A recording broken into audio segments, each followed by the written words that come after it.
Audio on demand from Vision Christian Media. Exploring faith and the future.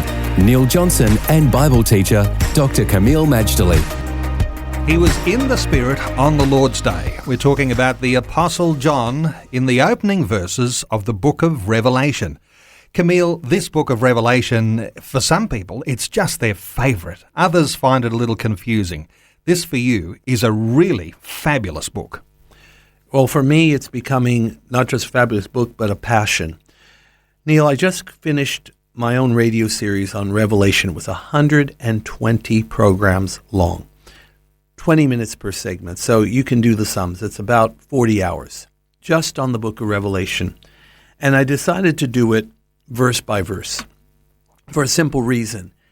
It tells us in chapter 1, verse 3, "Blessed is he who reads and hears the words of this prophecy." In other words, it's a book that will bless you. But in order to be blessed by the book, we have to know the whole book, or at least hear the whole book. That's why I did it verse by verse.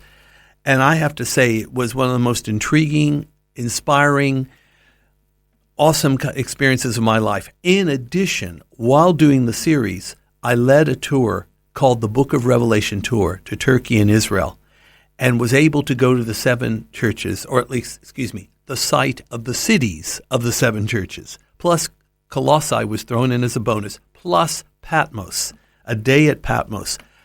Utterly and absolutely unforgettable. So to me, that was the cherry on the sundae to be visiting the sites of the 7 churches and Patmos while teaching the book of Revelation. What does it do for you, Kameel, when you can go and stand in those sites, and then you open up the Bible in the book of Revelation and you can see what those cities mean in a prophetic sense? Look, it's a mixed thing. It's a blessing overall to go and visit the sites if the Lord opens the door, the sites of the 7 churches, which are in Western Turkey. For me, first of all, I was in for a surprise because this is the first time I saw some of those sites. Of the 7 churches, only 2 of them had what I call humble sites. One of them was Smyrna, which is Izmir, and the other was Thyatira. Those were the humble sites, meaning there wasn't a lot to see. But in the other places, it was astounding what was available. Remember that the letters are addressed to 7 churches that are found in 7 cities.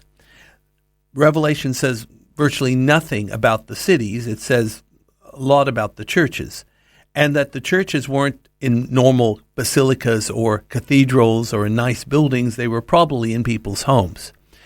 So in one sense, visiting the cities might not seem to do anything in terms of understanding the book of Revelation, but there is another sense that it's incarnational. In other words, this is not just a name in a book called Revelation. This was a real living, breathing city that had very much the Greco-Roman culture that was the order of the day, and which figures into some of the words Jesus said to the churches.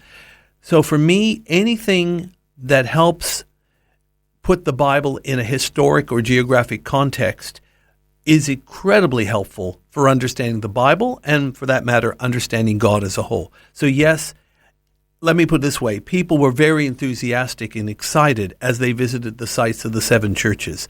And yes, I would also recommend it too. And in the context of these are cities that we can visit today, what does that mean for the person who's looking at the Bible and saying, this seems like a foreign book to me, but you can actually stand in those geographic locations? Well, it is an incredibly overwhelming thing because, again, we're seeing that God worked in time and space, namely in those cities where the 7 churches are. If I could choose one place out of the 7 to visit, if you only had time for one, I would recommend Ephesus. The archaeological remains there are very, very impressive, especially the theater, and you can think of Paul and the riot that happened in his day. But also what's impressive, which is not there, and that's the Temple of Diana. Only 1 pillar out of 130 left. Faith and the Future with Neil Johnson and Dr. Kameel Majdali from Teach All Nations. Find articles, videos and podcasts from Dr. Kameel, plus today's and other episodes of Faith and the Future in the Vision app or at vision.org.au. Thanks for taking time to listen to this audio on demand from Vision Christian Media. To find out more about us, go to vision.org.au.